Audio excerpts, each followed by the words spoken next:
This is our Unconstitutional Awakening program.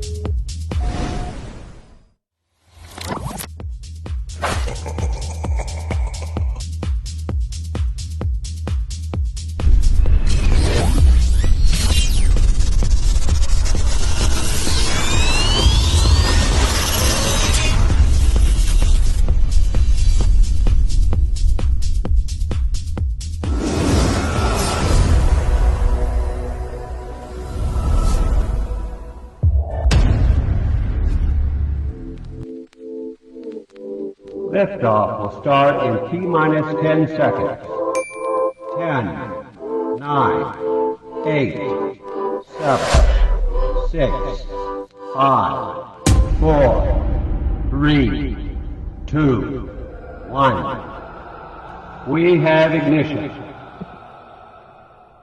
Brought to you by KD Consulting Redesigned.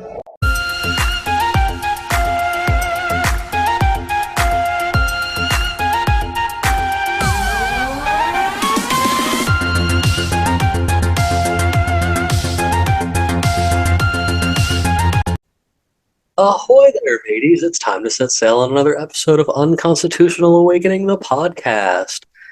This afternoon, we have my good buddy and, Facebook known pretty much everywhere, the guy that created Defeat the Media, Mr. Terry from Way Down Under. He's a real cool dude, you guys. Man, he's been on here a few times before, and he's been fighting the forefront over there in Australia, constantly getting banned and stuff like that. And he's a real cool dude when it comes to sharing the truth and speaking his opinion. And he always comes to me and says, "Man, I got some good ideas, and we should make episodes about them." So today he was like, "Let's do one about propaganda." And propaganda is something that everybody does in some sort of way, whether it be even us trying to help persuade people to think free and think for themselves. There's good propaganda and bad propaganda, and believe it or not, many of you are affected by propaganda probably 7 to 11 times a day. There's been different studies and stuff like that done, and we're going to go over stuff like that tonight. As part of just the way we do things and whatnot. It's good to cover some of these subjects so that maybe you know what to look for when being fed things, whether it's from the media, from social media, from movies, from TV, even from podcasts. There's all kinds of different ways that it could be looked at. And I think today's going to be a good episode of how to go over all that kind of stuff. So, of course, first of all and foremost, I need to thank each and every one of you out there listening and watching worldwide. This is it's quite amazing, and we can't appreciate it more that you chose to tune in to us. That's pretty awesome stuff, you guys. So we're going to keep on pumping these out and showing you guys as much as we can show you, from the crazy and conspiracy to the true and reality, because there's just so much to go over and so little time sometimes, I feel. Of course, you guys know, if you want to get back to all of the good stuff that does involve dealing with us, and where you can find us, and where you can just find a little bit of everything when it comes to stuff dealing with us and everybody else, make sure you hop on over there to unconstitutionalawakening.com. You guys know that's the best place to find everything us, and get back to even our social medias and stuff from each and individual host over here in the host section. You can get over there and make some cool comments and, ask us questions and stuff about the shows, or even about ourselves over there in the UA social. And then over here in the podcast some more, you can find, separate sections for each host that are trying to share some stuff to help change the world in different ways. Of course, you can find every episode of this show, every episode of me, on the Red Pill Project, because I'm always hanging out there with those fantastic people. And of course, when we're guests on other shows, there's definitely a section in there to show you a spot, where you guys can catch us on other folks' shows, because we do get invited to other shows frequently. You can also scroll on down here and find the links to just watch us, man. We're on Rumble, Odyssey, and BitChute to watch. Believe it or not, there's some episodes on Brighteon, as well as a few episodes on YouTube. And the YouTube is the youtube.com/unconstitutional awakening. You guys can find some great YouTube content over there as well. Even some of my TikToks and stuff that we share on here occasionally. You can check out the show to listen to, and even listen to it right there on the channel, man. It keeps you up to date with episodes, episode by episode. as well as links to get back to our fantabulous merch store to get you some of this awesome Unconstitutional Awakening merch. You can get things with our UA logo. You can get things even with this awesome freedom flag that I'm always flying. You guys love so much. You can give a check out to our sponsors, Friends and Liberty and such like that. Kirk Elliott, Peachy Key Creations, Ammo Can Survival, and Brett Pike, Classical Learner, man. These are all folks that are actually trying to take the steps forward to make change in this world that we live in currently and build a new system while Rome falls around us. You guys can find all of that good stuff over there again at unconstitutionalawakening.com, the home for everything that's here for us. So I guess with all that, let's just get into all this good stuff today, because I think today is going to be a very progressive episode. So how's everyone doing today? Luis, how you doing up there, man? Good. I did not get stabbed at Ruth Chris, so I'm well. But you a got lady one of those did. up there too? Man. We have a Ruth Chris in Atlanta. Well, now we know it's a stabby place in Manhattan. The section that it's in Atlanta, it might be a stabby place too. Not the steaks? Not the steaks. Yeah, things are going great here. Terry, how's things going on the right side up? Because you corrected me recently and said I'm upside down. You're at the bottom. We're not at the bottom. You're at the bottom. Well, yeah, there's some potential truth to that. The most Africans believe that the south of Africa is the north.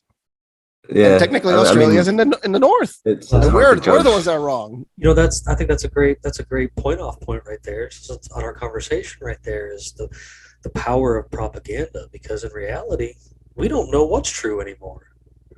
We don't know shit. No, we don't. Propaganda has, as I mentioned in the opening segment there, the propaganda comes in many forms, and when people hear the word propaganda, they immediately think like negative, but there's even positive propaganda and such. Like there seems to be propaganda used in many different ways for many different things. You even encounter it every day, apparently up to 11 times from what I was reading in some marketing stuff, because apparently some of the psychology that's taught in marketing deals really big in propaganda alone. But Terry had said he wanted, he had brought it. I said propaganda when he said we were looking for an option to talk about, and I was like, let's run with it, because yeah, there's a ton to do with this propaganda. Is technically how the Earth looks like from Australia's point of view. He's probably right. This is the weirdest thing. Is like, what if this is actually the right way, and we've been lied to this entire time? And Antarctica's the North Pole, and that's why they're hiding it so bad. Well, technically, wait. This is the fun part. Antarctica is the North Pole. Polarity-wise, the South Pole is the North magnetically. So it's a good question, isn't it? that that's a great thing to point out. People never take into consideration that how the South is the North and the North is the South in relationship to the polarity of magnetism. They're like, the magnet always points north. Well, wouldn't that make the North Pole the South Pole? Like, of course it always points north. The opposites attract each other on a magnet, not the other sides throw away from each other. So it's a great point and something to think about, I believe. But I gotta ask Terry, what's your thoughts on propaganda? I know you've probably seen a lot in the past couple of years down there where you're at. Yeah, well, I mean, I remember going back to my history class in high school, and we done a section of it in our class on propaganda, and it sort of taught you about World War II and the propaganda that was used there. And I mean, some of it was pretty outlandish, let's put it that way. I mean, it basically it was cartoons, and you had Germans, and they were, dressed up as monkeys or gorillas and things like that. And it was basically just dehumanization. And I think that is the whole point in propaganda. If you're talking about negative propaganda, I think I agree with what you said about positive propaganda. And on a technicality, at the end of the day, I think the definition of propaganda is, obviously, it can be used for truth and for lies. The definitive meaning, it isn't always lies. That's what they say. So I suppose you could class us putting memes or whatever out on social media. You could say that was maybe a positive type of propaganda. where you're using exaggerations to express the truth. And if you've got negative propaganda, obviously it works sort of in the opposite way. But I think the whole idea behind it is to evoke emotion. And you can cut in if you think I'm wrong. It's just a personal feeling that emotion is what the whole, you know, the whole purpose of it is to get you to feel either angry, sad, upset, and then they tie information to that, whether that be writing articles or pictures, art, anything you name. But the whole idea is Interesting. to get someone out. Say you've got like war propaganda, it's going to show you pictures of people hurt, and then look at what these people have done. They're hurting people. These people are bad, and that is the base of it. I mean, obviously, it does get more complicated than that, and it can be, further. But it is there to basically get you really angry or invoke an emotion, and then feed the information, and then you tie psychologically that, whatever the subject is, whether it be a country, let's say, anti-Russia, and it's Ukraine good, Russia bad, for example. That's probably where we're getting flooded with a lot of it at the moment. And when it invokes that emotion, that's where you can get that bias from. That's where you can create that. I think you can call that bandwagon propaganda, where people are, jumping on, whatever side, because you technically will get it fed from both sides, regardless of what's going on over there. You know what I'm saying? Like you're getting it from our media side that's, let's stand by Ukraine, and you're getting it from another media side that's like, hey, these guys aren't the good guys. And you technically got people just jumping on because they don't, some people are like, oh, sure, they're telling the truth. Or some people are like, well, I'm questioning that truth. So they're looking other ways for things. And because neither side is given full facts, they're just cherry-picked bits and pieces that cause that emotional reaction that you're talking about. Yeah, it's to fire up the emotion, because they don't want people to stay not apathetic as such, but trying their best to logically see the information, take it in, and decide for themselves whether they believe it's true or factual, logical. What it is look at this, feel this emotion, dislike these people, this movement, or this idea, etc. And I think an extreme version of it. I remember, and I seen this yesterday. It was the COVID during COVID, and they said that people that didn't follow COVID protocols would be basically high on the sociopathic scale. So that was your mainstream media basically saying, if you don't follow COVID guidelines, you're a sociopath.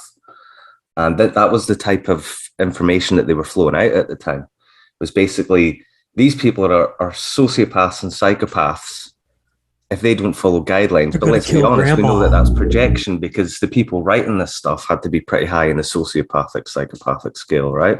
Right. Yeah. No, I mean, I actually had a couple engagements, whether it be online or, even out in public, where I was pointed at or laughed or however you want to take it, and even told I was going to kill grandma, and I'm just like, all right, bro, go take another booster if you're so worried about it. Like, you're a murderer. I mean, they're still spreading the misinformation. The state is spreading the misinformation that it prevents a spread. Correct. And I just saw somebody today stating, oh, people not getting vaccinated are not picking up. I'm like, what are you talking about? Like, did you not read any of the data? So the reason why no vaccine is working for these viruses is because they never worked for coronaviruses. They didn't even test them. We were the test. Like, the live exercise was the test. We were the results, failure. I mean, Australia is a perfect example where there was almost no infection, and out of the blue now, everybody's dying left and right. And the sad reality is just the amount of myocarditis that's coming out. The Moderna vaccine was banned from minors being taken in Europe. Like, it's slowly seeping into reality. Hey, you know, those people telling you not to do it because the real science said that it was dangerous. Yeah, those people were right. And the scientists promoting that nonsense, they were paid off by the pharmaceutical industry in order to say those lies. Propaganda. Pfizer is the king of propaganda. They're so powerful. They have fooled the entire world. And Moderna was just like riding the wave with them. Honestly, Moderna got started, I think, in like 2017. Like they were just hedge fund people. They weren't scientists, but they got a lot of contracts, and they got the contract to make the vaccine in December of 2019 for the SARS-CoV-2. Also, it just came out that in a laboratory in March, there were rats with SARS-CoV-2 in the United States. So there is that. There was. I mean, the propaganda was. This is the thing. I mean, it was bat soup. It was bat soup. Yeah, there was some. I can't remember who said this quote. It's slipping my mind now. If you tell a lie often enough, it becomes truth. Who said that?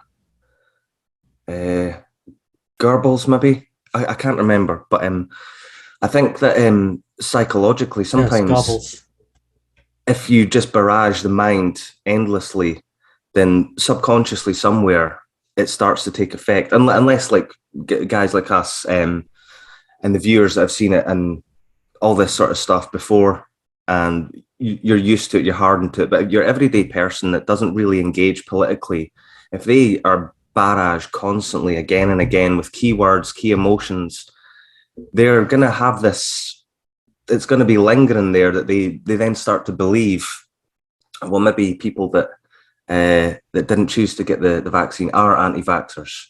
Sure. I mean, how many people during COVID actually weren't against vaccines? They just didn't trust Pfizer.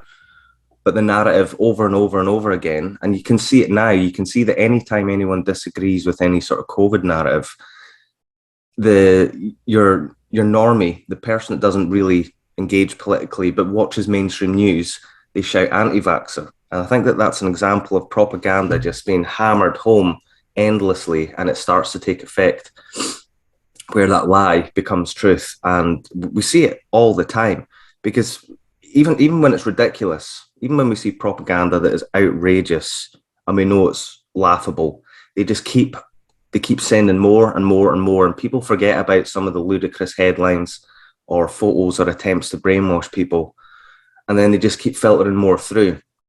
And I think that that's been, I don't know about you guys, but I think that that's been pretty pretty true the last couple of years, 2-3 years. I keep bringing a few things up from this one specific article that I got here, and it's a marketing article. And I've made mention before how there's tons of psychology used when it comes to marketing in general, and propaganda is really also one of those ways to do so. You know, you were saying about how simple propaganda can be, and literally the simplicity of propaganda is that commercial for Domino's $6.99 pizza if you buy so many or whatever. And when you break it down, it's put in there to be in your head, to feed you this thing that it's the same thing with marketing, to feed you that you need this now or whatever. And that even is propaganda. You know what I'm saying? There's my grandfather had this saying a long time ago, is that if something needs a commercial, it's probably not good for you.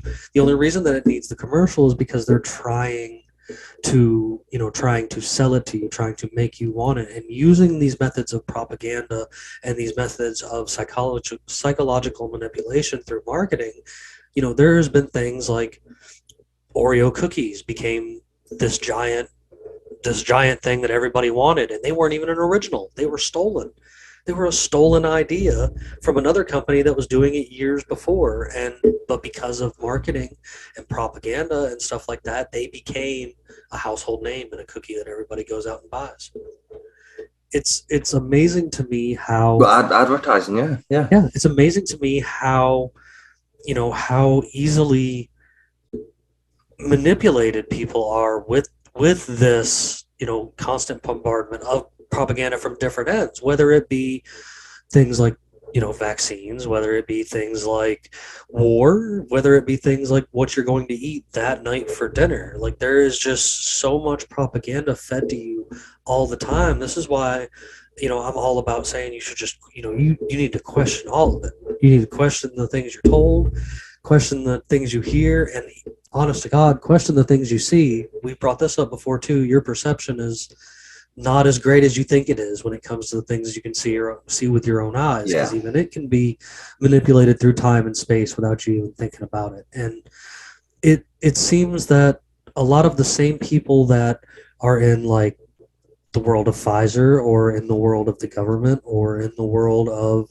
your favorite fast food restaurant, all turn to the same exact tactics of marketing propaganda to sell you their item. Like right now, I'm sure everybody's been really hot and heavy in the United States anyway with the election propaganda, because this week is election season or whatever. People are voting for new governors and new state and house seats and stuff like that. And it has been a nonstop bombardment. They've got you convinced down here that Herschel Walker is the devil because he carries a gun and whoops someone's ass one time because they got out of line. And the one of our governor elects, Stacey Abrams, she stuck her own foot in her mouth because she went after the Sheriff's Association of the South. And a lot of these small town, less than 1,000 people sheriffs kind of took an offense to that, because it's not that it's a good old boy system, and they're not, as she said, trying to just arrest blacks, her own words. Wow. And she had many Spanish and black sheriffs kind of turn on her and make a spectacle of how ignorant she made herself sound when it come to like who she was trying to go after. We get this every couple of years in the Georgia area, and she's another person I consider a transplant. She's not from Georgia. She just came here as a politician and thinks that she's going to bring change to a state that doesn't really want to change. Mm-hmm. And the amounts of propaganda that are being fed over the radio, over YouTube in my area, and I feel like other people see it too. I'm sure wherever you live in the United States, that your YouTube feed even is filled with commercials of your local politicians slinging some hellacious blood at each other. Like to me, it's comical. A lot of it, I try to skip it if it'll let me. You know what I'm saying? Like I skip some of it's synchronized, Jim, as well. What you notice with the midterms you're talking about is, so they might synchronize terms, and so they're saying democracy is on the ballot, right? And they're all repeating it, all the news outlets, all the talking heads, all the blue checks, and it's to frighten people to the extreme that they think that they're heading to a dictatorship if they don't vote for, ironically, a bunch of dictators. Vote for these people or democracy is over. So that is the fear mongering that they're putting. And obviously, I think when you get to a certain stage where you recognize propaganda, it doesn't work anymore and you mock it. But obviously, for millions, tens of millions of people, it still works. Otherwise, they wouldn't be doing it. This actually brings attention to one of my favorite videos you were saying, like the news and everything else, all saying the same thing. Like, here's a little 1 minute, 41 second video of exactly this. This is propaganda in action. Fox San Antonio's Jessica Headley. And I'm Ryan Wolf. Our greatest responsibility is to serve our Treasure Valley communities, the El Paso, Las Cruces communities, Eastern Iowa communities, Mid-Michigan communities. We are extremely proud of the quality, balanced journalism that CBS 4 News produces. But we are concerned about trouble and trying to be responsible, one-sided news stories plaguing our country. The sharing of biased and false news has become all too common on social media. More alarming, some media outlets publish these same fake stories without checking facts first. The sharing of biased and false news has become all too common on social media. More alarming, some media outlets publish the same fake stories without checking facts first. dangerous. Unfortunately, some members of the media use their platforms to push their own personal bias and agenda to control exactly what people think, and this is extremely dangerous to our democracy. This is extremely dangerous to our democracy. This is extremely dangerous to our democracy. This is extremely dangerous to our democracy. This is extremely dangerous to our democracy. This is extremely dangerous to our democracy. This is extremely dangerous to our democracy. This is extremely dangerous to our democracy. This is extremely dangerous to our democracy. This is extremely dangerous to our democracy. This is extremely dangerous to our democracy. This is extremely dangerous to our democracy. This is extremely dangerous to our democracy. This is extremely dangerous to our democracy. This is extremely dangerous to our democracy. This is extremely dangerous to our democracy. This is extremely dangerous to our democracy. Wait. We forgot. Please, we got to find that next one. A Pfizer, please. Oh, the Pfizer Brought one? to you, please. Brought to you by Pfizer. And Johnson & Johnson, a family company. Oh God, family company that has an open permit to import opium by the U.S. government. They are legal drug powder. They are legal drug lords. They are legalized drug lords and drug peddlers. They improved opium production by improving the speed of the growth of poppy and increasing the strength of the drug.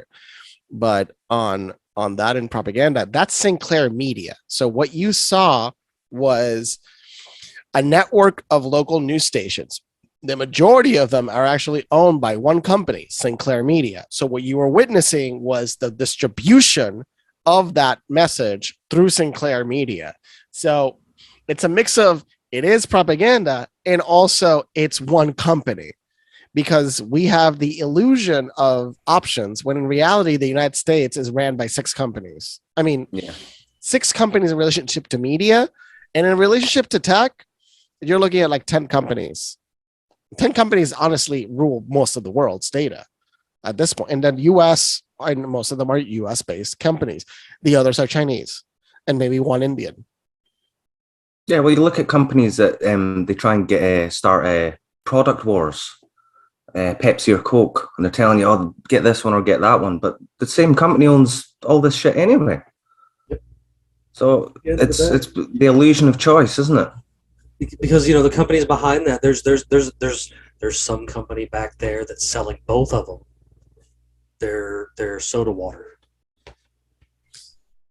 Well, you go to the grocery store, remember when you had options, but now you go to the grocery store, you're literally buying from potentially, realistically, there's in the grocery store, instead of them being 3,000 options, no, there's really 20. Yeah, because even a lot of your if you know how to read the barcodes, a lot of the brand, like the store branded stuff or whatever, like for example, Kroger's brand that they have on the shelf is just made by one of these other companies, and Kroger pays to put their label on it. So private labeling. That's what Aldi does. They just do private labeling. A lot of these, and honestly, private labels for consumers, it's actually many times a good deal.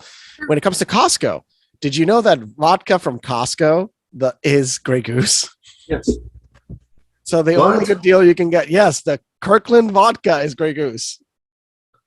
I paid like fucking $90 a bottle for that shit. It's Grey Goose. Go to Costco and buy the Kirkland vodka and put it in the bottle of Grey Goose. Nobody will know the difference. It's exactly the same thing. Fuck. Wow.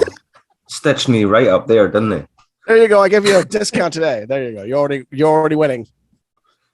Yeah, but I mean it's true. So I mean, it doesn't even have to be political. I mean, there's a perfect example of how propaganda is used to let you part with your money, even though realistically you don't have the choice. You're buying from one company. You're just led to believe that you're buying from different competitive ones, and you're trying to choose the best product. Especially when you go back and start looking at something like the investment firm BlackRock and seeing how much of every single company out there that they own the percent of, basically. And no one talks about them. Well, BlackRock has 10 trillion under management because I thought it was 7. It's like, no, it's now at 10 trillion. So it's 10 trillion. They have 10 trillion. And then there's Vanguard, and then there's State Street, and then there is UBS Group, and then there is Fidelity Investments. So UBS Group, Fidelity, State Street, BlackRock. You put all these together, the top 5, top 6. You have the entirety of American debt. Yes. What isn't Alphabet? Isn't that a company that controls a lot of different media? No, Alphabet is just Google. It's just Google. Alphabet's just a rebranding for Google. So what Google did is, they have a lot of subdivisions. So what they did is they restructured their stocks. So Alphabet just owns all these companies from A to Z. They haven't filled up the alphabet yet. They're trying. Wow. They haven't filled up the alphabet. Like, and it's because they do kill a lot of their own companies constantly. And sometimes they have good products and they destroy them. And people are like, you're stupid, but that's Google. They destroy good products sometimes. And people are like, you just didn't market it correctly. It wasn't a bad product. So Google's interesting and weird at the same time. It's like you kill good products all the time. And that's what it's all about, though. It's everything's an illusion, isn't it? The illusion of choice, the illusion of journalists having empathy for people and caring. Let's be honest, they don't care. They're order followers, and they will print or they will read from a script whatever they are told to. So essentially, you've got, a handful of companies that control information, manufacturing, everything. And psychologically, they're constantly trying to evoke emotion into us. And that's the stranglehold they have. I mean, I don't know what you guys think, but I think that emotion is what the key to it is psychologically. I mean, Disney happy, wants to build moon bases. Make you angry, Yes. They want to. This company is looking to build colony systems on Mars. They're building ideas on that now. Like when they're building parks, think about it. A company that builds parks wants to build cities. That makes sense if you think about it thoroughly. Yes, it's Disney's agenda to be a spacefaring company in the future. Now here's something I've always found interesting when it comes to companies like Disney. Oh, and they also invest a lot in robotics. Look, have you seen the robot from Disney that was doing somersaults? I have. I think I know the one you're talking about. Yeah. They have a robotics division. Like, people don't understand how strange and crazy big Disney is. Wow. I've seen who develops the robots with them. Have you seen the video where the guy's he's shooting at the robot and he's kicking it while it's shooting? It's fake. That's a good fake. Is that fake? Corridor? Yes. I was gonna say because that fucking terrified me. I was like, Jesus fucking Christ. It's from a YouTube channel called Corridor. They're really fucking good. Yeah. That's based off the Atlas robots from Boston Dynamics. That's who I was thinking of. Yeah. It's based off Boston Dynamics. Look at this fucking insanity. Can you zoom in a bit? What the hell? It's more than a lot. Whoa. Yeah, wow. That is nuts. It gets like crazy and deep, and there's like just so many other. And what gets even more about this when you start digging, RazorGator, is all of the companies that are also like partnered in. Okay, like examples, big companies like Disney, baby. Well, like no big. Think about this. Think about all your sponsors. Your big sponsors in the NFL, like for example, Little Caesars recently out-pizzaing the Hut and becoming the sponsor of the NFL.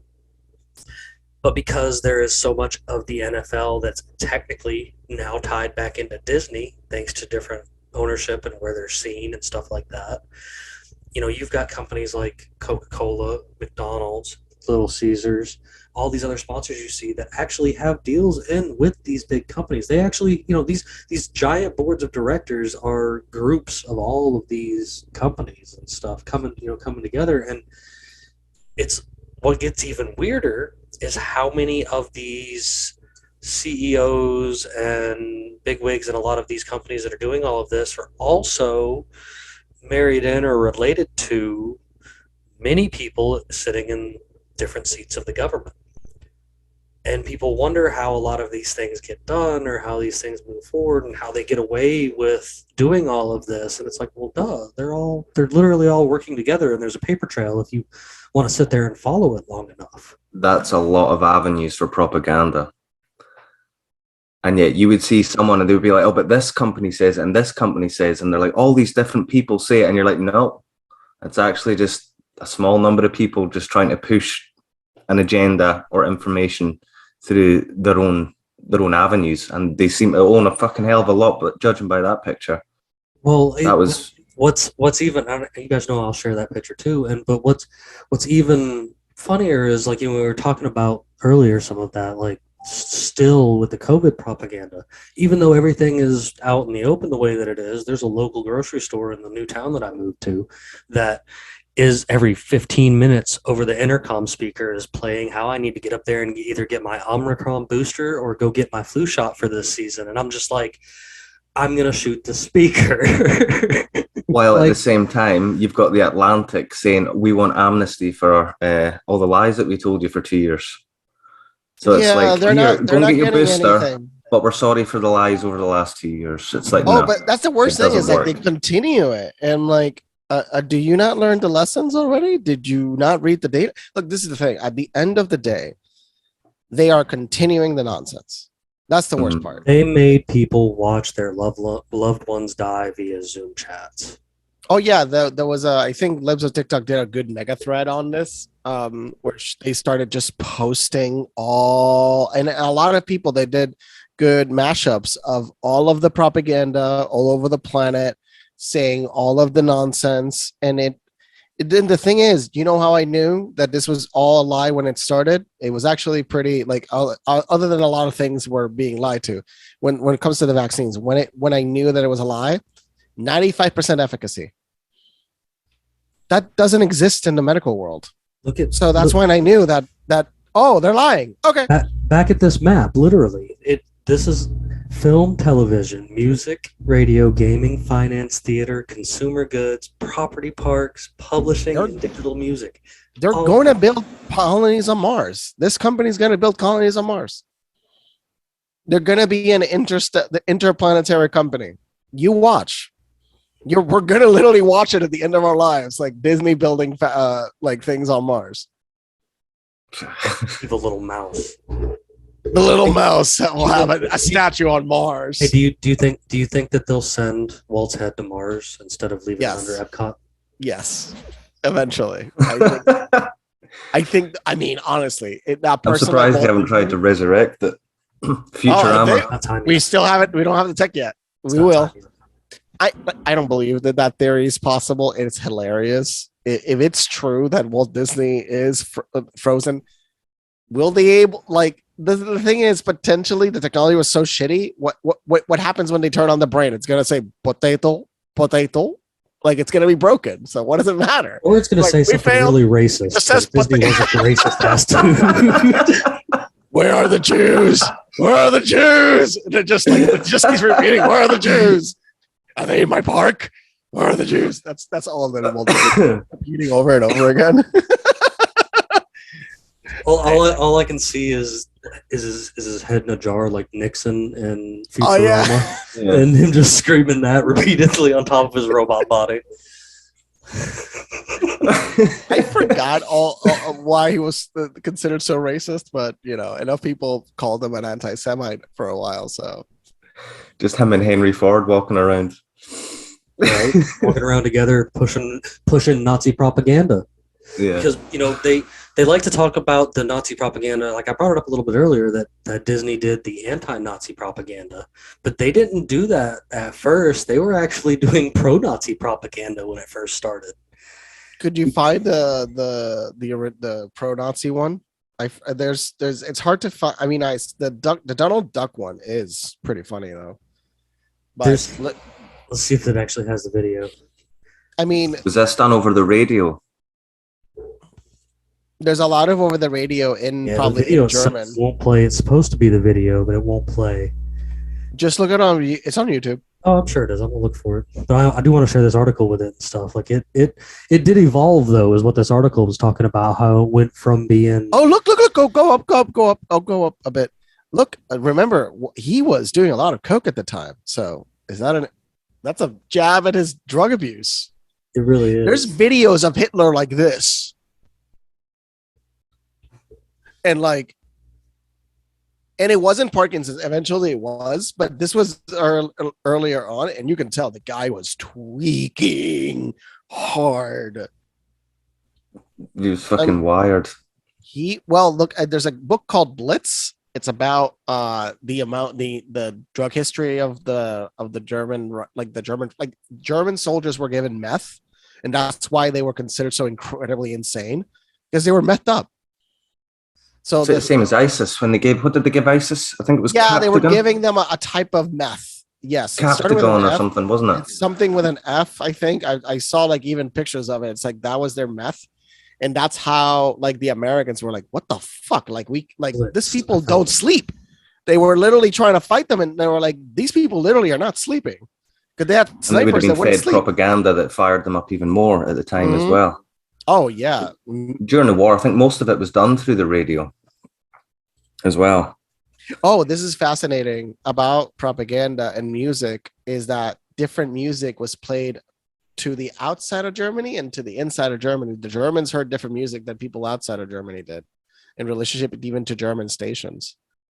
So Germans had a lot of jazz music and a lot of very this very interesting, making people more docile. They wanted people to be docile. They didn't want them to be aggressive. Probably like North Korea or something. Well, something very similar. I'm control of information. I actually found something today. My wife actually brought it to me. She went to a book sale at the library. Speaking of control of information and the way propaganda is fed, and I found the book of interest because the title of the book was The Record of Mankind. So I found the book, and the original copy of this book was published in 1949. I got a second publishing, which was republished in 1954. There was a third republishing in 1965. It happens to be a textbook that was used in a lot of government-funded schools.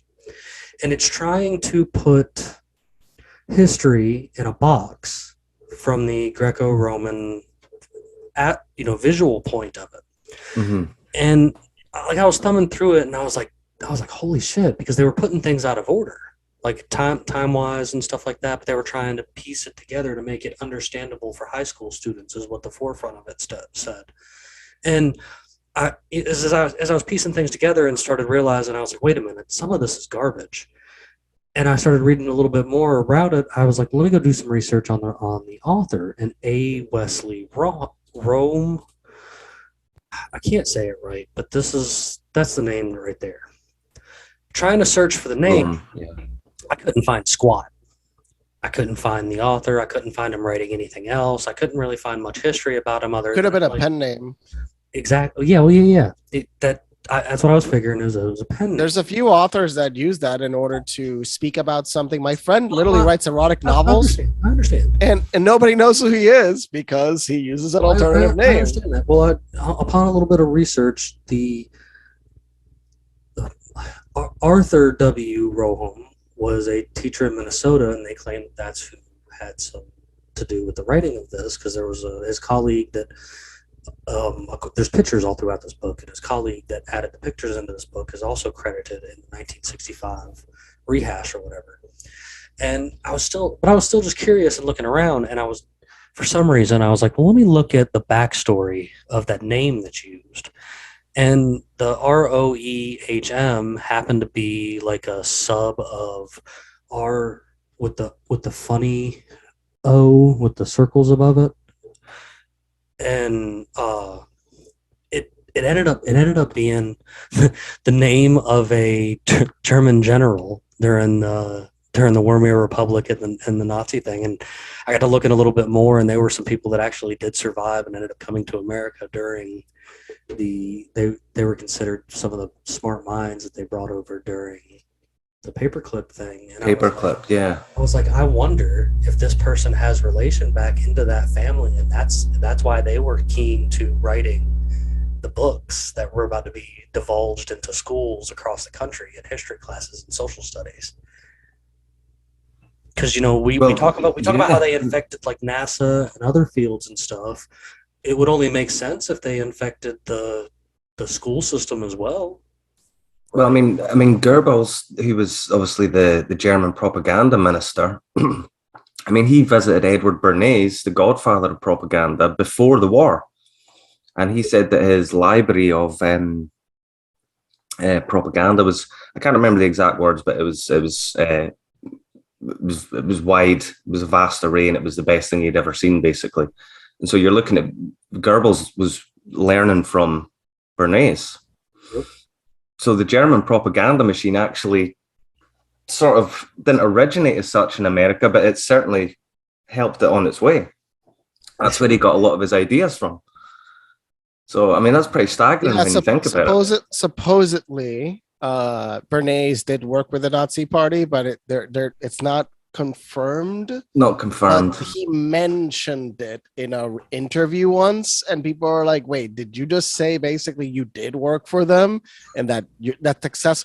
So that's the thing. There are other propagandists, the female actually propagandist that somehow survived the war and stayed alive. If you know who I'm talking about, there's interviews of her. Like you can find.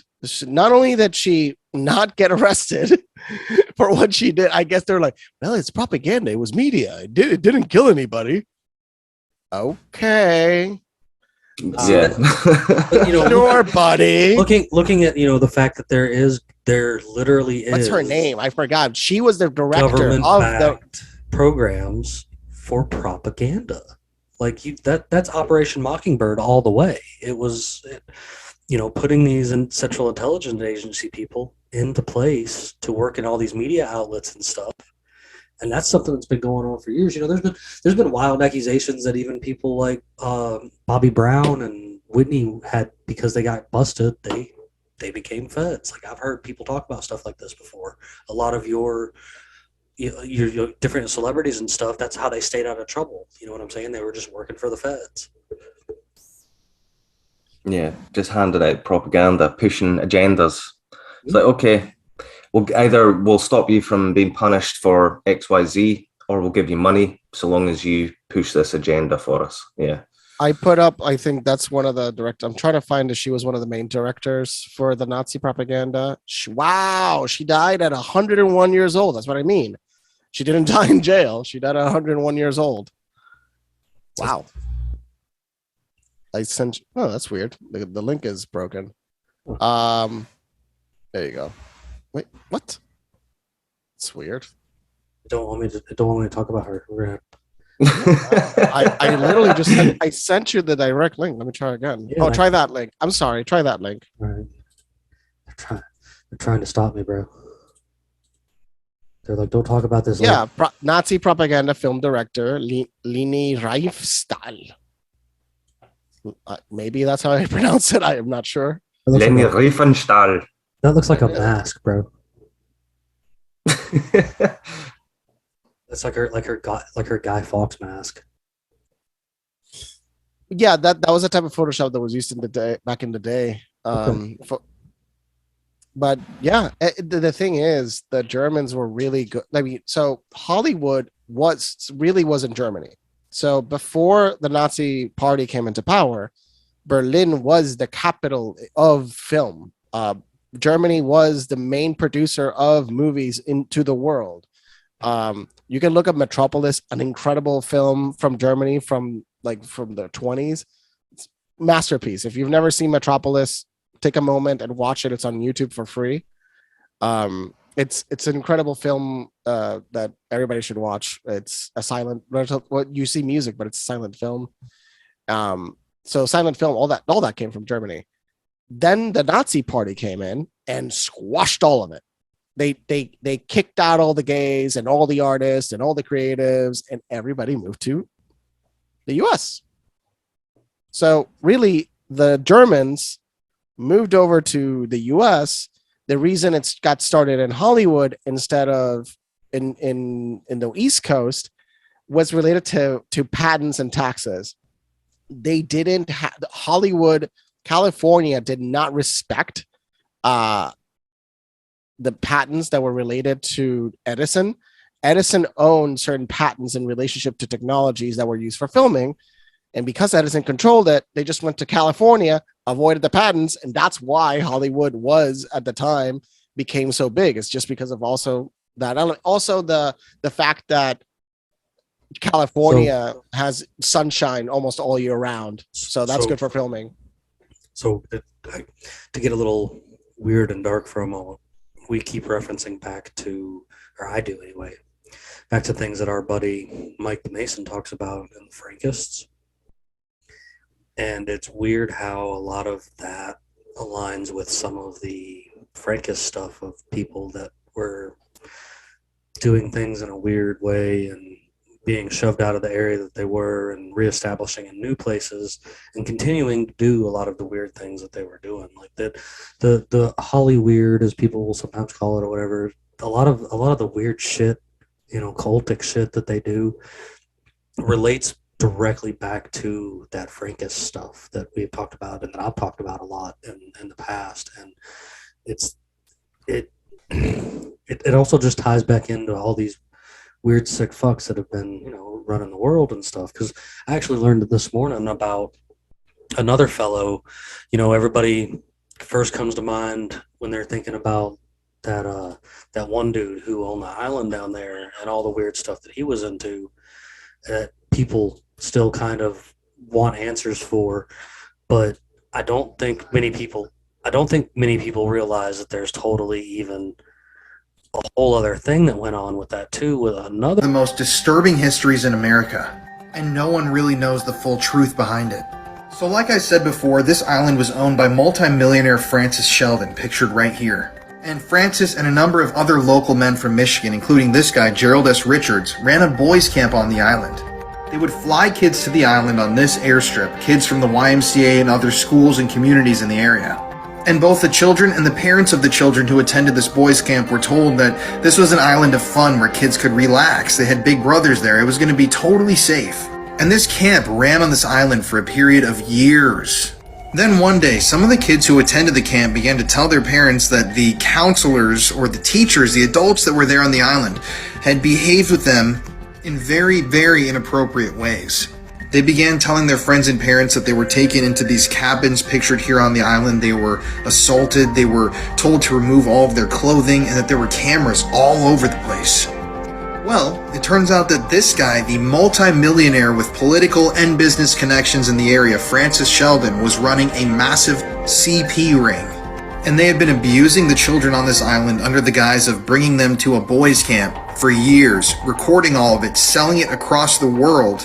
And some of the more affluent clients of their business were even allowed to take trips to the island themselves to see some of these young boys. Now, this story... First of all, that sounds exactly familiar as something else that happened with the whole Epstein thing, of course. But, think about the propaganda those parents were fed to allow this kind of thing to happen. It lulled in us a false sense of security. In Hollywood, a common thing that I've heard from people that have had experiences and, that especially with children, there's always a lot of weird, inappropriate propaganda fed to these parents. And then you hear these. Do you guys remember Pinocchio?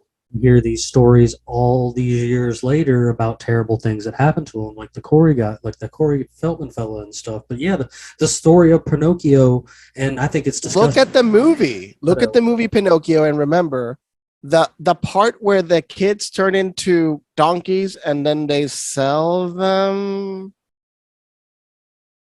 to rich people. That part in this story is fascinating, that they put human trafficking in the story and nobody notices. Just brush it right over. I mean, not to mention a guy with a name like Geppetto, and he has this infatuation with creating a real boy. Mm-hmm. Yeah, it's a bit strange, isn't it? Oh, and his nose grows every time he lies. It's just a little weird from my perspective, but this is also but this is also other form. Technically other forms of propaganda. Before we had like the media and stuff like that, we had books. Well, you want to hypersexualize children in order to exploit children, and that's propaganda. And that's a negative side of propaganda is hypersexualization of children. Why any agenda, yeah. Why is it important is simply because at the end of the day, the reason why hypersexualization is dangerous is because children just don't understand it. It's like they being open to it, to groomers. I had friends that people groom them. And like when I mean grooming, I mean like the horrific way of grooming, like older men taking boys and taking them out with all, like we're talking 16-year-olds, 13-year-old, 15-year-olds. Like they told me the stories themselves of them being groomed. And not to come after any show specifically, but I've seen examples in kids shows on Cartoon Network and Nickelodeon. You know what I'm saying? Like there's what's the name of that director, that producer in Nickelodeon that I believe that guy for sure. But I was published a story. He's obsessed with feet. About in cartoons though, like they'll make some sexual reference jokes and stuff that might go over a kid's head, but it still subconsciously imprints on that child's head. Like Nickelodeon's logo is a foot. Oh yeah, well that dude's a fucking sicko, dude. Like I don't understand why he still gets to continue on. Why is Nickelodeon's logo a foot? These are great questions. Why? Also, foot fetish is the #1 alt fetish. It's related to so when you look at fetish, they realize fetishes have a relationship to the brain and to a location in the brain. And they notice foot fetish is one of the most common alt fetishes that can happen. That's why you hear so much about it. But feet, bro, like. I mean, when it comes to kinks, it's not a bad kink. It's just don't do it about children's feet. It's interesting. When it comes to kinks, it's a pretty safe kink. The part of the brain. There's another thing I was reading up about, and we haven't covered it, is fear. So they say that the brain doesn't work correctly when placed in a situation or scenario where it feels under threat, panicked, or in fear. So when you have propaganda that puts you into that sort of state of mind, survival, the brain's not going to deal with the propaganda or the information in the same way. And so it is an effective tool that if you want to force propaganda, then you place someone in a state of fear. And I think that's directly, it's been done for decades, but COVID is probably the most recent, I would say, version of where they've instilled mass fear and panic, and then people's minds have been scrambled. And that way, the propaganda that was put out, let's not forget how ridiculous some of it was. But it worked. And if something works, repeat it. And it's the same war type scenarios back in World War II. It was fear, fear, fear. And I think it's one of the oldest tools of power. And obviously there must be a direct correlation between the brain being placed in a state of fear and propaganda having probably a much better stranglehold or effect on the mind than if the person isn't in a state of fear. This gets directly into actual studies done on mind control. And one of the main things that needs to be done to be successful in mind control is to induce a state of fear. Mm-hmm. Because once you have that, fear induced, people are looking for someone to give them an answer. And if the same person holding the keys to what they claim is the answer is inducing the fear to begin with, you know what I'm saying? They can coax them into doing whatever they want. Like it's a little bit of Hegelian dialectic there, yeah. It's definitely a psychological tool that can be used. Again, it can be used for good. I'm always trying. I'm constantly propagating because I'm always trying to, sway your mind awake. And the best place I've found to do such a thing is like on TikTok. Me and you were talking about this a little bit earlier about how, a 1, 2, 3 minute video, you can have someone's attention, but to actually get someone's attention on that 1 or 2 minute video and spread a little bit of a message there to make them actually think, like make them think for themselves for a minute outside of the box, is a very powerful way of also doing propaganda, but doing it in a nicer way, I guess. And that's what the CCP does when it comes to TikTok and their own separate Chinese platform, the Chinese version of Douyin. Sorry, I'm mispronouncing their name, but ByteDance, which is essentially an arm of the CCP now, is consistently understanding what they're doing. Like, it's fifth generational warfare. They are utilizing if you ever played Civilization, ever heard of cultural victory? That's what they're trying, because they cannot win militarily speaking. China cannot win. So what do? They win with propaganda. That's the only thing the real leverage the Chinese have. Sorry, Mitch. The only challenge the Chinese have is the intelligence and awareness of the human mind. They know pretty well how to tap in and how to sway people in certain directions. The problem is, as a party and as a governing body for their own country, they are doing a lot of fuck-ups left and right. And that's why they're also destabilizing at the same time. And they're not going to win, because evidently most of the data has been falsified. Like, Australia is being slowly invaded by China very progressively. You're seeing that they're starting to use the renminbi in Australia. Australia is going to soon be having the ability to use renminbi in Australia. So your country's getting invaded slowly. And they're also buying everything. They already own half the country, I think. Anyway. Exactly. They're already buying you out. And Australian government was like, yes, bow down. Let me suck she. Because I don't know why your government did that, but they're sucking she. Yeah. Tiny little. I think what the Chinese realize is that as every sort of older generation dies off, their views can die off with them. Obviously, essentially, how people say, "Oh, I wish all you boomers would just fucking die, you bunch of bootlicking," but but there is a bit of truth to that, because when a generation dies off and you have a younger generation coming in, it's fresh meat to brainwash, and over time I think you can gradually brainwash them. And then so the youngest generation, by the time they're pushing out, and then the ones coming in 20 years' time, say, I mean, the way they look at the world might be completely different to the way we look at it now. I mean, the forms of propaganda are getting very clever. I mean, TikTok, how many children all over the world have TikTok? And that's a Chinese service. They can easily just squeeze in tiny bits of propaganda here, there, and everywhere. I once looked into a song and I was just like, let me see whatever the content, right? And then eventually it was all kids videos, kids, just nonstop, kids. I'm talking just pages and pages of kids under 10, under 10. And first of all, I get it. You're as a parent, it's hard to control everything your kids are doing. You don't want to shut them out either. And there's a whole thing with Google Photos and people sharing people's albums, and they don't even know it. Like, if you have Google Photos and you are your kids, there's somebody potentially hacking into your system and sharing your kids' pictures. I'm being dead serious. The Chinese are pretty sophisticated with their forms of propaganda, and I do think that you'll see an increase.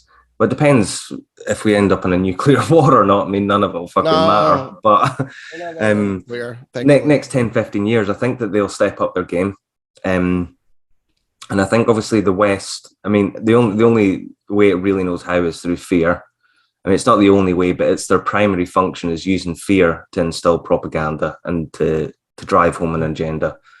I mean, if you look at all the scaremongering with Russia, saying that they're evil and they're going to take over the world and start the Soviet Union again. I mean, anyone with an IQ higher than 11 knows that that's not true. But those that don't pay attention enough and they are driven into a state of fear, they're going to believe things like that. This is exactly what you're talking about. Like Kim has been over there lobbing missiles towards Japan, and US is like, hey, if you do that, we're gonna nuke you. Like what? Like what?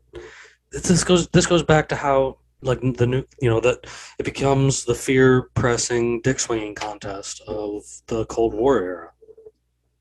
And World War II as well. I mean, even broadcasts over the radio, it was all, they're coming to get you. They're coming to get you. And at the same time, over in Germany, you would have had, they're coming to get us. We have to go and get them first. And it's like all anarchist. It's just a mind fuck, isn't it? Really. They especially a great example is here in the States. Back in the day, they used to be like, oh, the anarchists, oh, the communists, oh, the socialists. They put a label on it and tell you that you need to fear this. So, this is a bad thing and blah blah blah. And it's just like the red fear. Like what? Like I don't know. The best thing I can always tell people, I guess, in reality, turn that news off, because that news is whatever station it is, whether it be ABC, CBS, NBC. Fox News, CNN, it's horseshit. It's church sandwiches. Lots of church sandwiches. All day. Just put there just to Do propagate. you think that obviously I think the propaganda is starting to fail, and that is the reason why censorship is coming in, and that's why they're attempting to censor everything. It's not to do with disinformation. They are the ones giving out the disinformation. It's that the propaganda is not having the same effect it did, say, 20 years ago. Enter the decentralized web. Because the control of information it's not centralized to just the states and large companies, Raytheon, blah, blah, blah, the US. There's more information. And because they can't control that information, the propaganda doesn't have the same effect, and it's starting to fail. I don't know about you guys. I feel the way I look when I go on mainstream media, social media sites, and there's just mocking everywhere. And it's not just a tribal aspect of left or right. There's just normal people's mocking it as well. Yep.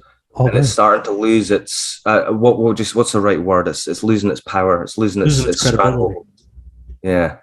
Losing its credibility, because like there people are popping up there, and people are actually starting to see through the bullshit. There's more people that see through the bullshit today than any time I think before. The easiest barometer is, if you cannot question it, it's not science. It's that simple. If you can't, if you can't bring anything into question, that it's being propagated into that direction that they want you to believe. You know what I'm saying? I think this goes across the board. Yeah.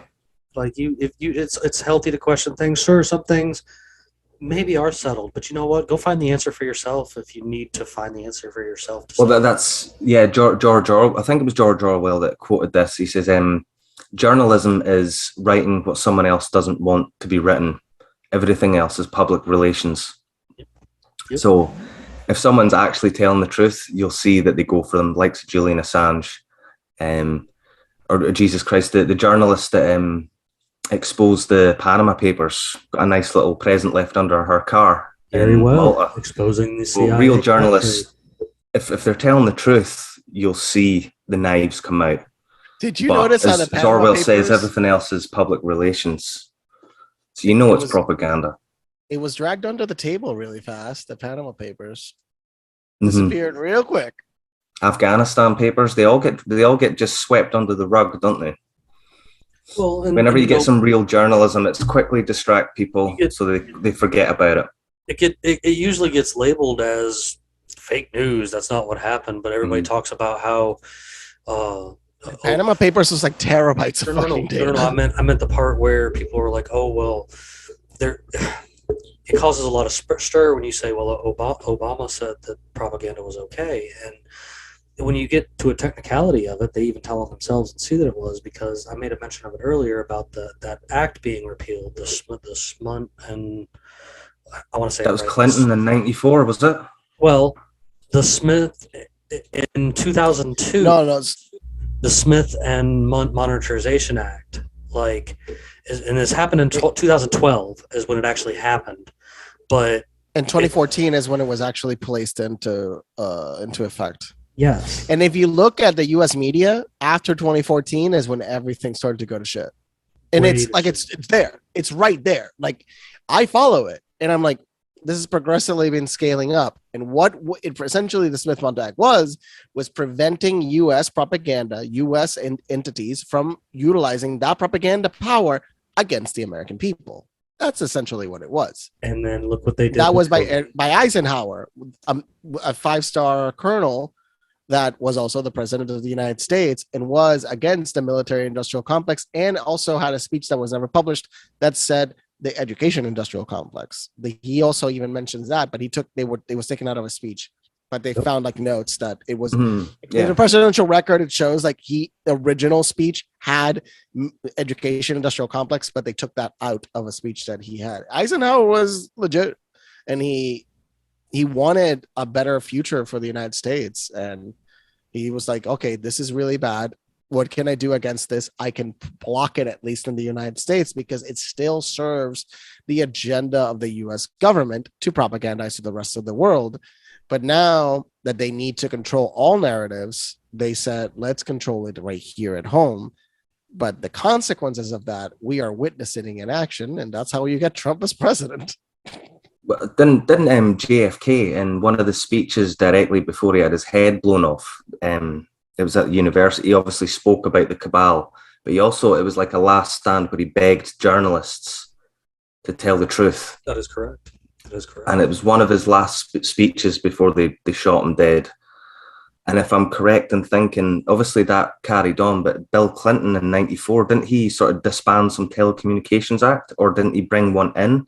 And that said that was basically it was an open playing field for propaganda, I think. But that's the last sort of person I remember saying, like, please just tell the truth, do journalism, was JFK. And yeah, well, we know what happened to him, don't we?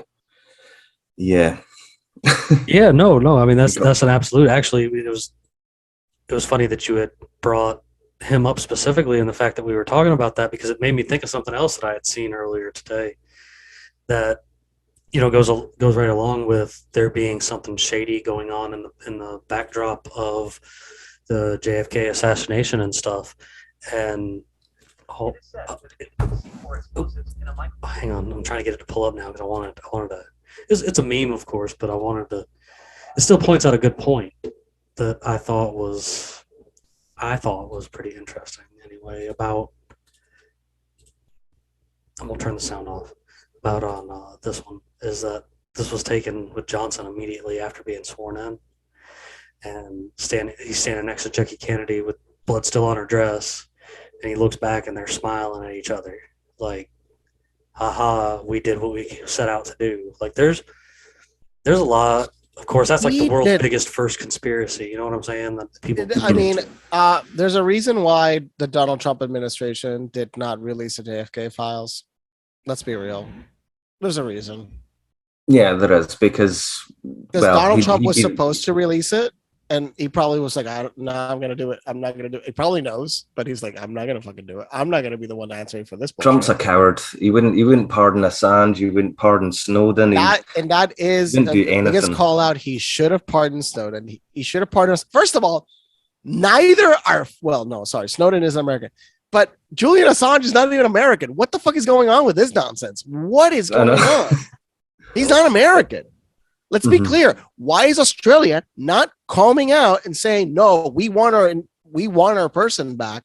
We should protect him. But your government's also a coward, because your government should be protecting Julian Assange. Because Julian Assange is a net good for the world. Isn't it? Yes. Julian Assange is a net good for the planet. He's a good human being. He was never a bad person. Most of the bullshit on him was fake. Like, he never raped anybody. That was all fucking slander nonsense. Yeah, it was just lies. I mean, it's Australia. Australia is a little bit of a bitch country, to be honest. It just does whatever the US tells it. That's why there's not been any fight back here. Every politician that comes in for like election, or at least in the last two, was like, yeah, we'll do something about Assange, and yeah, it gets swept under the rug. And you're talking about a guy who's exposed so much, and it's just blown away all the propaganda that they tell you, because he's giving you factual information. And let's not forget, no one has ever said anything that WikiLeaks put out was wrong. No one has ever said, "Oh, that's lies." No one has ever contested anything that Assange and WikiLeaks put out. So, that's the extent that they'll go to. Absolutely. They will jail someone for nothing. They will, and leave them to rot if you dare tell the truth. Because the whole it's a house of cards, the propaganda that they put out. And when you have someone like Assange coming in and pulling those cards away, it's all gonna topple, isn't it? And I think we're living that just now. I think we're living, I don't know, a new age of propaganda just being destroyed. I mean, you can say what you want about memes, but they are very effective at countering propaganda, even through comedy, even just through some small facts, clippets of knowledge, and a picture. Pictures can be exaggerated, for comedy effect or for even fear, like we were talking about before. But you've seen it. We've all seen it. Memes are destroying their billion-dollar propaganda industry. I've said it before, and I'll say it again. Yeah. Memes are the most powerful tool in the world. Look at the countermeasures that were done against Joe Rogan, the most famous comedian on the planet. They are afraid of him. Yeah. He has a bit of power. He is semi-establishments, but there's parts of the establishment that dislike him tremendously. So he's not completely a rebel, but parts of the system dislike him to an extreme. And remember the propaganda they used, the imagery of his gray face. It's a jester. Oh no, he knows it. It's a jester. He is a court jester of the modern times. Mm-hmm. For sure. No, but I mean, back to like the meme thing, that's, I always like to bring up. He can get anybody he wants on the show if he wanted to. That's where get Joe Biden on the show, he would basically destroy him in 5 minutes. That's where like 2.5 hours with Joe Biden. Like he wouldn't survive. I met Terry through memes, and I've been memeing for a time or two on the forefronts of the meme war. That the meme is just a powerful device. You look at what we did simply with Epstein didn't kill himself, and I mean it turned into COVID and them locking everybody down because we got that too popular overnight. Like, it's like, look at Lance. Okay, just happened here. Nancy Pelosi. Like, we live in a duality world, right? Where Nancy Pelosi's house was broken into, yet none of the cameras work, and everybody's like, "Hey, why don't we stop talking about all that nonsense and just show us the video of the person breaking in?" Oh, the third person in the line to power of the United States has broken cameras. Yeah, no, we don't believe any of that. We don't. If a normal person has every corner of every entry like I do covered, that means you're lying. Oh, by the way, there were Nest cams. Somebody figure out how to get that footage, please, from the cloud. Some of the memes about that have been just absolutely brilliant, haven't they? And going back to what Jim's saying about the memes being so powerful, they are. I don't know if Louis, if you guys remember anything, you might not have heard much about it being in the US, but in Europe, the European Union were talking about banning memes, and they were trying to ban use of images for copyright. But basically, it was like they're trying to stop people like us taking the piss out of them all. They're trying. It was what is it? 13? Was it number 13? I can't remember. It was something like that. Yeah. It was so stupid. Everybody was like, "Oh, you're going to destroy YouTube? You're going to destroy Creative Commons? Oh, that's so smart of you. Well, you're basically going to destroy a whole section of art." That's how desperate they're getting though. Well, I mean, honestly, you want to know why they're not showing you that video from the Pelosi thing, though, Luis? Because this is what you're going to see.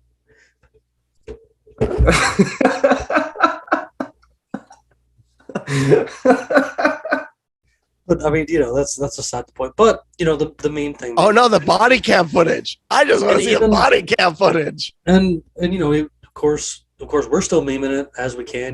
There's a handful of us that are still doing it. And like I said, this is how this all started originally, man. We were just out there memeing, and it evolved to videos and stuff like that. And that's why we're here with the podcast now, because it's your best choice for alternative media. I do all that work with the Red Pill Project as well, and I've made so many friends in the podcasting world. There's so many podcasts out there, and I keep saying that this is where the whole thing, they're like the resistance or whatever won't be televised. You're right, it won't. It'll be streamed because their mind control is failing.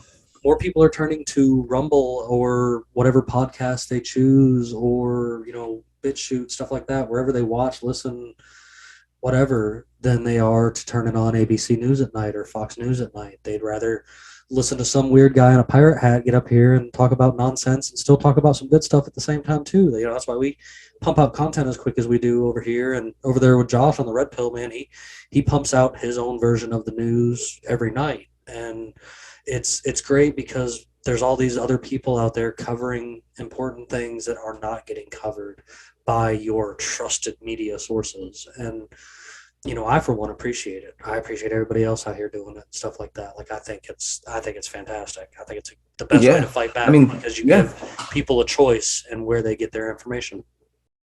I think we're winning the war on propaganda, to be honest. Yeah, absolutely. By the time that they want to censor everyone, they want to control information that badly, I think we're winning. So and we're gonna keep on doing it. Terry's out there. Actually, I was gonna bring up that if you guys want to be able to get back to even some of Terry's awesome memes, he's totally admin on Captain Conspiracy and the Freedom Pirates, as well as technically the creator of Defeat the Media. So he's always got some great memes going on out there, and he shares them through us if he's not around to share them, because he's a lot like me and spends a lot of time in the hole. So we have to have a whole admin team to make sure these pages continue to go. But I think there's been some great points brought out here tonight, and there's a lot of good references that we got with it. There's even like a good 34-minute video that Terry shared with me that I'm not going to share on here, but I'll share with this link, that goes through like the history of propaganda and talks to some creepy individuals, how they felt about propagating other people and stuff. It's some good stuff, and it's really something to pay attention to. You've got to learn to tell propaganda from reality. And unfortunately, here in the States, I can't recall being taught how to look past propaganda. And I've heard it's a thing in school for like you, Terry, and other people in Europe and Russia and stuff. Y'all are taught the difference in propaganda and reality, and we don't get that benefit here. So that's why I was kind of gung-ho to be able to talk about propaganda today, to hopefully open some people's eyes to the ideas of what propaganda can do, and how it's it can be good or bad. It doesn't really matter the route you look on it with. So I appreciate you coming on this afternoon, Terry. This is every time you come around, man, it's always some good conversation. I think you're one of the, a pleasure. Well, you're one of the better minds I love to speak to, man. That's why we always keep making sure you come back. So, Luis, you got anything you want to throw in there before we get ready to wrap up for the night? Just verify when you have a question about something.